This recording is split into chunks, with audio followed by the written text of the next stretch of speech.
Hi అండి, నమస్తే. Welcome to Telugu Thadaka. ఈరోజు వీడియోలో చాలా క్రిస్పీ అయిన చాలా టేస్టీ అయిన పెసరపప్పు చేగూడీలు ఇంట్లో ఎలా చేసుకోవాలో చూపిస్తున్నాను. చాలా ఈజీ అండి చేసుకోవడం. చేగూడీలు బయట మీరు కొన్న వాటికంటే ఇంట్లో ఇలా చేసుకుంటే చాలా టేస్టీగా ఉంటాయి. మనం కొంచెం హెల్తీగా కూడా చేసుకోవచ్చు. ఇంట్లో అయితే మీరు తప్పకుండా ఇంట్లో ఇలా ట్రై చేయండి. వీడియో నచ్చినట్లయితే మర్చిపోకుండా ఒక లైక్ చేయండి. ఒక గిన్నెలో 2 కప్పులు బియ్యపిండి వేసుకోవాలి. 1 కప్పు మైదాపిండి వేసుకోవాలి. ఈ మైదాపిండి వల్ల మనకి ఈ బియ్యపిండి 2 కలిపితే మనకి బైండింగ్ అనేది బాగుంటుంది. ఇప్పుడు ఈ పిండిని ఒకసారి బాగా కలుపుకొని పక్కన పెట్టుకుందాం. ఇప్పుడు స్టవ్ పైన కడాయి పెట్టుకొని కడాయిలో ఒక 3 కప్పులు నీళ్లు వేసుకోవాలి. వేసుకున్న తర్వాత ఇందులో ఒక 2 క్యూబ్స్ బటర్ వేసుకోవాలి. ఈ బటర్కి బదులు 2-3 టేబుల్ స్పూన్ నూనె వేసుకోవచ్చు.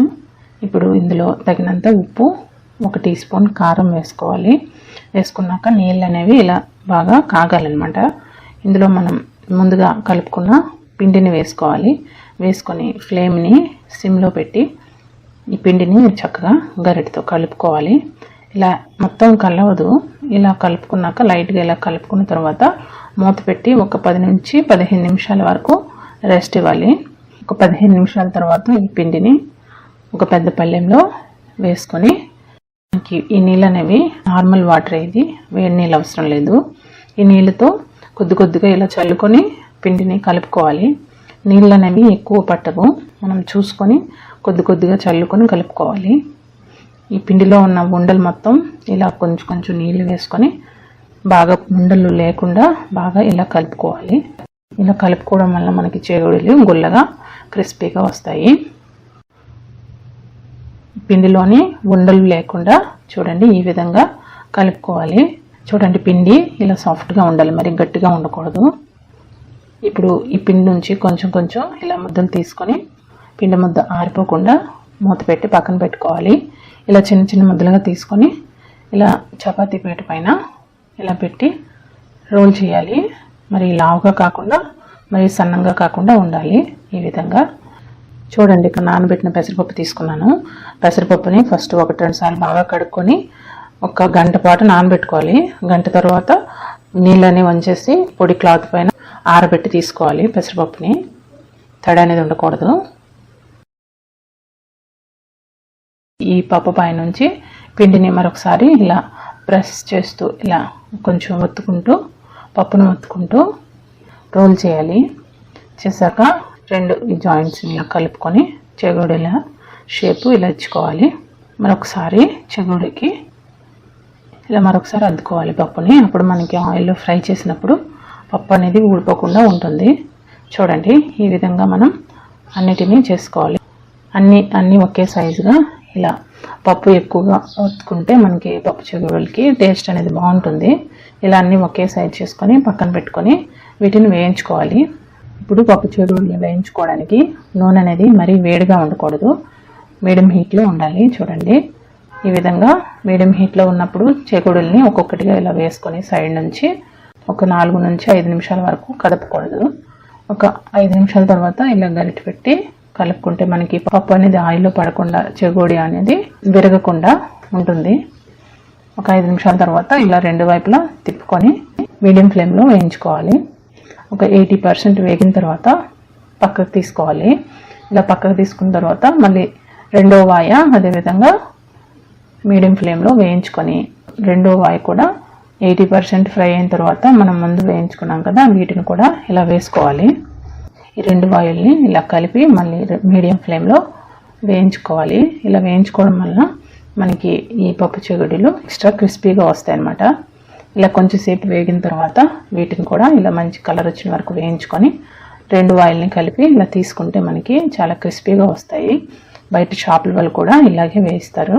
ఈ విధంగా మీరు మర్చిపోకుండా ఈ ప్రాసెస్ని ఫాలో అవ్వండి, మీకు ఎక్స్ట్రా క్రిస్పీ అనేది వస్తుంది. చూడండి మీకు ఇక్కడ చెగోడీ అనేది ఇలా మీకు చెగోడీలు ఇలా దంచి చూస్తే చూడండి ఎంత క్రిస్పీగా వచ్చాయో. చాలా క్రిస్పీగా పప్పు మనం ఎక్కువ వేసుకున్నాం కాబట్టి చాలా టేస్టీగా ఉంటాయి.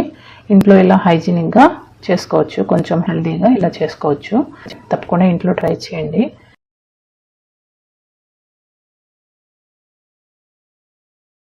నువ్వు పప్పు చేగోడీలు చాలా క్రిస్పీగా చాలా టేస్టీగా ఉంటాయి. ఇంట్లో ఎలా చేసుకోవాలో చూపిస్తున్నాను. చాలా ఈజీ అండి చేసుకోవడం. చేగోడీలు బయట మీరు కొన్న వాటికంటే ఇంట్లో ఇలా చేసుకుంటే చాలా టేస్టీగా ఉంటాయి. చాలా హైజీనిక్గా చేసుకోవచ్చు. మనం ఇప్పుడు పిండి కలుపుకుందాం. ఒక గిన్నెలో 2 కప్పులు బియ్యం పిండి వేసుకోవాలి. 1 కప్పు మైదా పిండి వేసుకోవాలి. ఈ మైదా పిండి వల్ల మనకి ఈ బియ్యం పిండి 2 కలిపితే మనకి బైండింగ్ అనేది బాగుంటుంది. ఇప్పుడు ఈ పిండిని ఒకసారి బాగా కలుపుకొని పక్కన పెట్టుకుందాం. ఇప్పుడు స్టవ్ పైన కడాయి పెట్టుకొని కడాయిలో ఒక 3 కప్పులు నీళ్లు వేసుకోవాలి.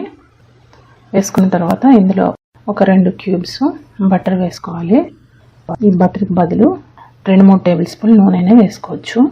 ఇప్పుడు ఇందులో తగినంత ఉప్పు, 1 టీ స్పూన్ కారం వేసుకోవాలి. వేసుకున్నాక నీళ్ళు అనేవి ఇలా బాగా కాగాలన్నమాట. ఇందులో మనం ముందుగా కలుపుకున్న పిండిని వేసుకోవాలి.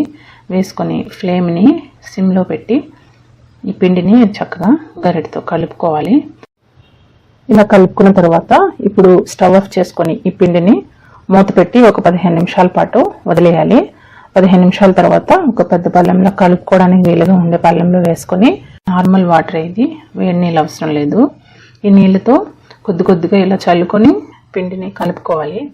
నీళ్ళు అనేవి ఎక్కువ పట్టవు. మనం చూసుకొని కొద్దిగా చల్లుకొని కలుపుకోవాలి.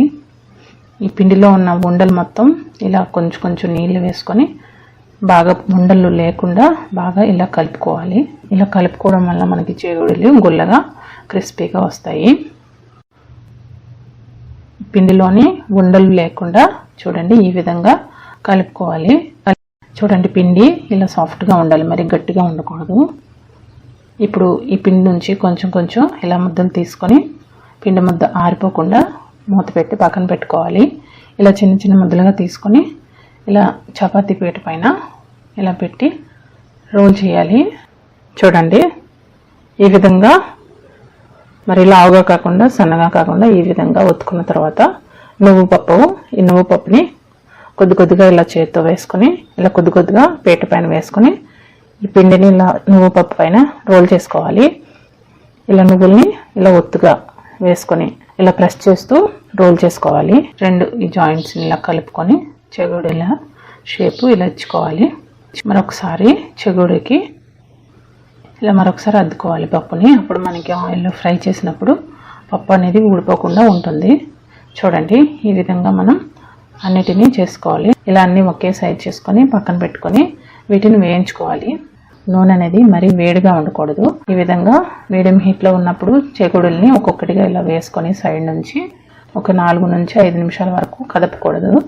ఒక 5 నిమిషాల తర్వాత ఇలా గరిటె పెట్టి కలుపుకుంటే మనకి పప్పు అనేది ఆయిల్లో పడకుండా చేగోడీ అనేది విరగకుండా ఉంటుంది.